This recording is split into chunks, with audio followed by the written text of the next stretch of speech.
Assalamualaikum warahmatullahi wabarakatuh. Saya Panji Adi Pramana dengan NIM 1905120491 dari kelas TI 2019B.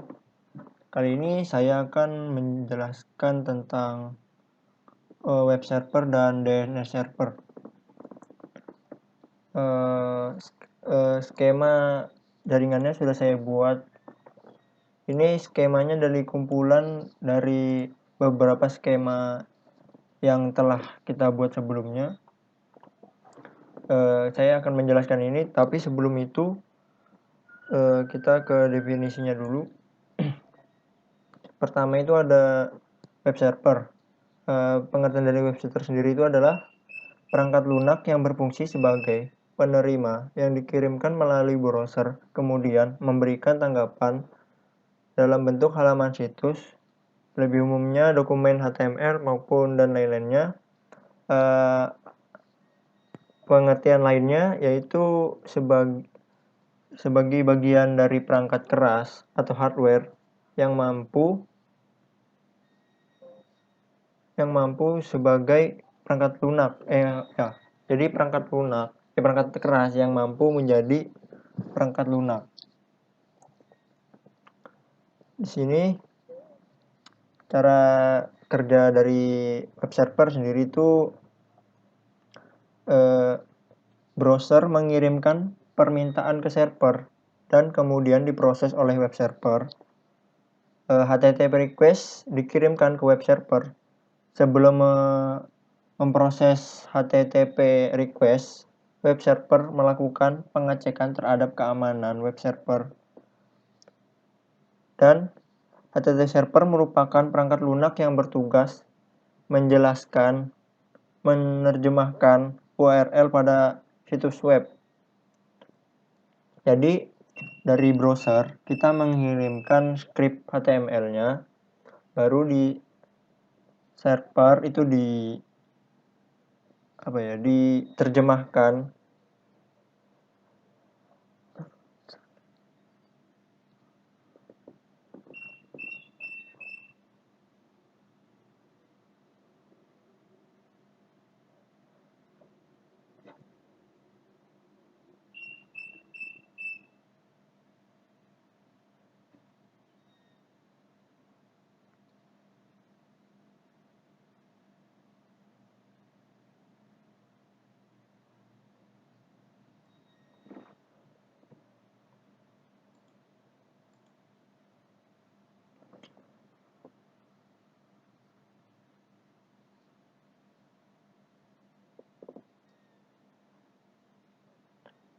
cara kerja dari web server, yaitu browser mengirimkan permintaan ke server, kemudian diproses oleh web server. HTTP request dikirimkan ke web server. Sebelum memproses HTTP request, web server melakukan pengecekan terhadap keamanan. Jadi kita meminta request ke web server itu dicek oleh web server. Selanjutnya baru diproses dengan bantuan HTTP server.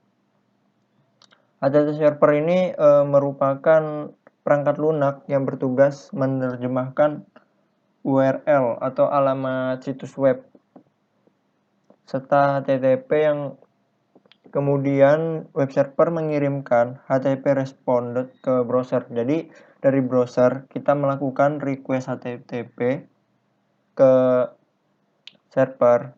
Nah, sebelum masuk ke server ini dicek keamanannya. Setelah masuk itu diolah oleh web server. Setelah diolah, diterjemahkan, lalu kembali lagi mengirimkan HTTP respon ke browser. Seperti itu. Jadi dari browser mengirimkan request, terus diolah oleh web server, baru dikirim filenya dari web server ke browser. Jadilah tampilan web browser. Fungsi web server itu pertama memastikan semua modul yang dibutuhkan tersedia dan siap digunakan. Yang kedua, membersihkan penyimpanan, change dan modul yang tidak terpakai. Yang ketiga, melakukan pemeriksaan keamanan terhadap HTTP request yang dikirimkan oleh browser. Lanjut, kita langsung ke ini tadi skema yang telah saya buat. Di sini diminta kita untuk mengisikan indeks pada web server. Kita cek dulu di web server, ke service HTTP, kita edit, kita masukkan script HTML-nya ke dalam sini, lalu save. Oke, setelah itu keluar. Selanjutnya kita lanjut ke pembahasan tentang DNS server. DNS server yang bisa disebut dengan domain name server atau singkatannya DNS adalah sebuah sistem yang menghubungkan URL dengan internet protokol address atau bisa disebut dengan IP address. Normalnya untuk mengakses internet kita perlu melakukan IP ini gunanya agar kita bisa saling berkomunikasi dalam sebuah website.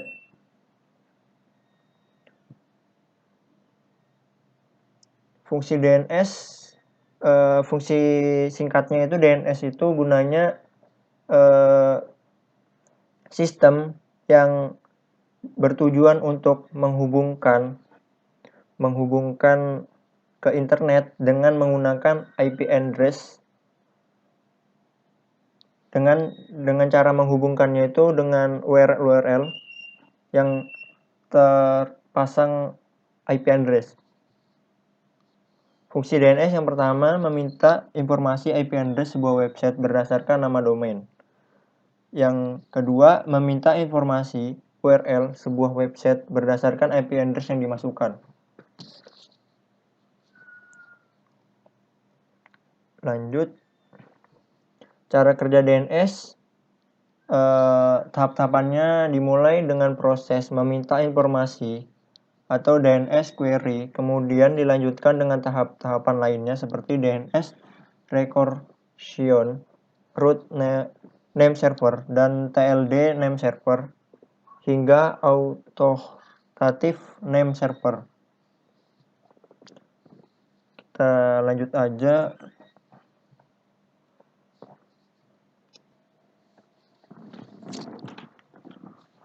Oke, lanjut ke skenario. Di sini kita diminta PC1, PC4, laptop, smartphone dapat tersambung ke DNS server dan web servernya IP-nya segini dan FTP servernya yang gini. Oke. Beri entry sebagai barang berikut.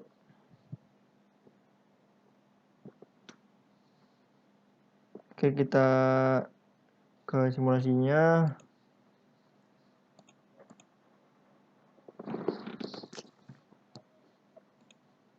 Tadi disuruh apa ini? Aktifkan service pada PC DNS server, tambahkan entry DNS. Oke. Service DNS, kita udah memasukkan entry DNS-nya berupa jarcom.com dan www.jarcom.com. Oke, sebelum kita mencobanya, kita tes dulu apakah jaringan kita ini sudah terhubung dengan baik. Kita coba dari PC3 ke confirm, terus kita ping PC5, ping PC5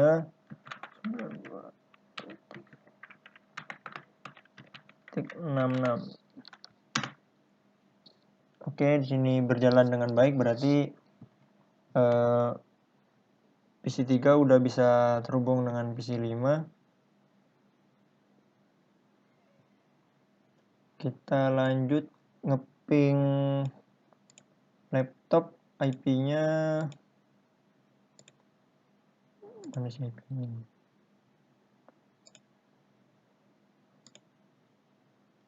Ini 254. Kita coba dari PC1 ya. Ini ping 1.1 1.254. Oke, berhasil. Ke PC5 juga. Coba PC5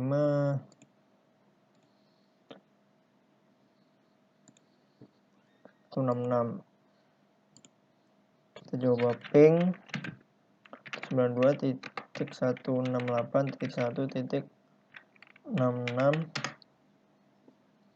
Oke, di sini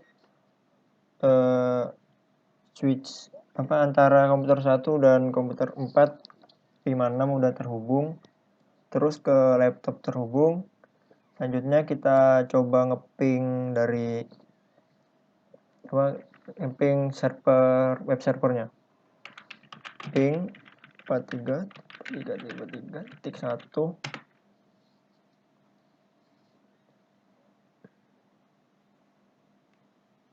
Oh, terhubung, berarti udah jaringannya udah saling terhubung. Terus kita ke FTP servernya lagi, ping 92. Salah. IP-nya berapa tadi? 43.43.43.2 kalau nggak salah. Coba.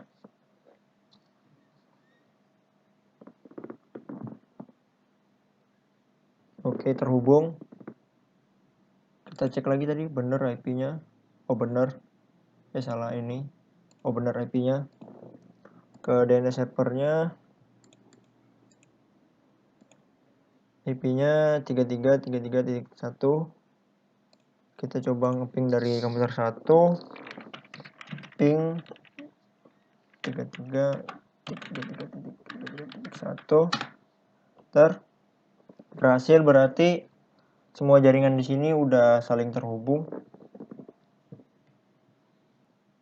Oke, selanjutnya kita udah berhasil terhubung semua jaringan, terus ini udah. Kita coba nslookup ke jarcom.com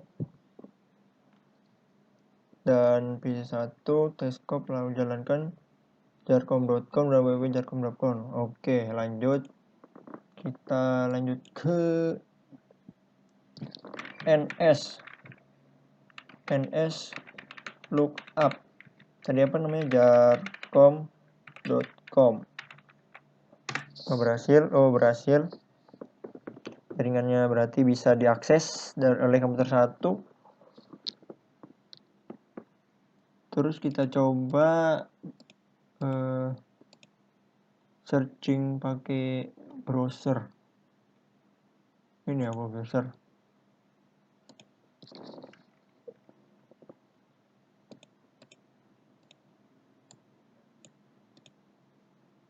Oh, ini URL-nya tadi apa tadi ya namanya?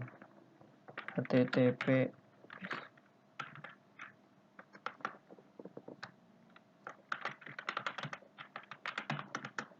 bisa jarcom.com. Oke, tadi udah bisa, berarti untuk web yang ada di berarti udah PC1 dapat mengakses web dari PC1. Berarti kita di sini sudah dapat mengakses web browsernya lewat PC1, berarti udah bisa diakses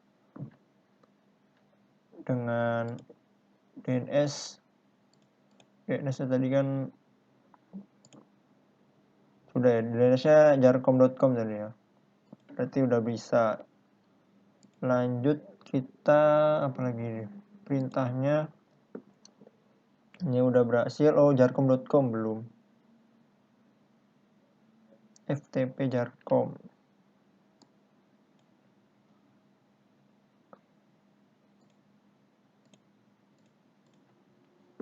Kita buka komputer 1. Browser lagi. tadi pakai www.jarcom.com. Berhasil. Berarti berhasil.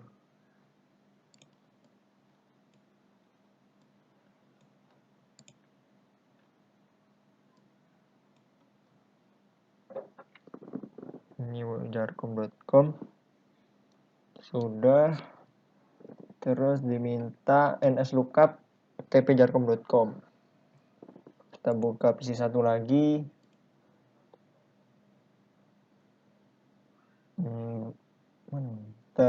Command prompt. Kita coba nslookup ftp.jarcom.com. Now cannot find ftp. nslookup ftp.jarcom.com. Now cannot find ftp.jarcom.domain. Oke, di sini tidak bisa. Coba kita cek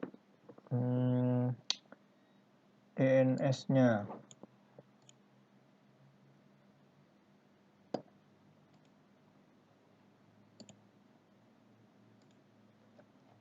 Oke, di sini keterangannya unknown cannot find ftp jarcom. Wah, berarti kita cek DNS servernya. Oh, nggak ada. Kita tambahkan tadi apa? Kita tambahkan ftp.jarcom.com. Hostname-nya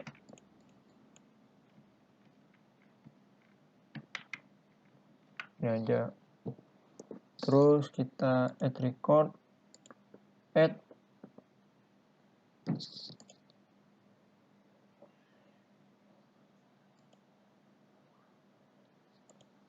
Kita tambahkan ftp.jarcom.com.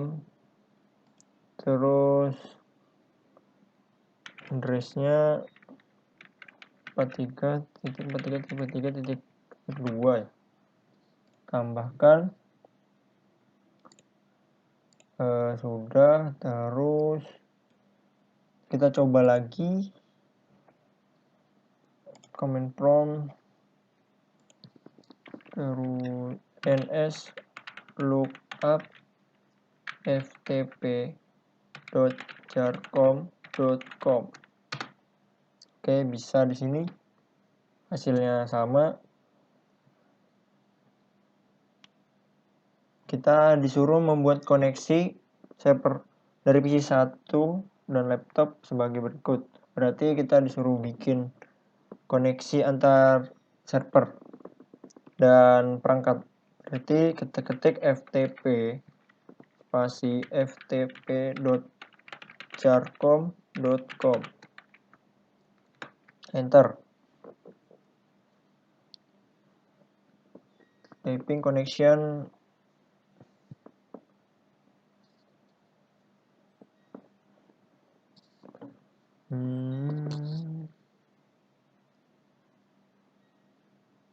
Username-nya apa ini? Username kita apa ya? Username-nya apalah? Nggak tahu.